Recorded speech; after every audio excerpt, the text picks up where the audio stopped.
Minuman berkafein kini menjadi salah satu minuman yang sangat digemari kebanyakan orang nih Sobat Sehat, terutama kopi. Bahkan kopi sering dikonsumsi karena dianggap bisa mengobati rasa ngantuk. Namun banyak mengkonsumsi kafein bisa menyebabkan batuk berdahak. Dikutip dari tribunnews.com, dahak merupakan jenis lendir yang diproduksi di paru-paru dan saluran pernafasan bagian bawah. Dahak sering terlihat pada seseorang yang sakit parah atau memiliki gangguan kesehatan yang lama. Umumnya dahak membentuk lapisan pelindung di bagian tubuh tertentu, bahkan ketika seseorang sehat.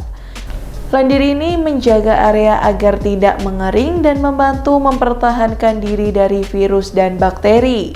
Tubuh yang sehat memang membutuhkan sedikit lendir, namun jika terlalu banyak, lendir juga dapat menimbulkan rasa tidak nyaman.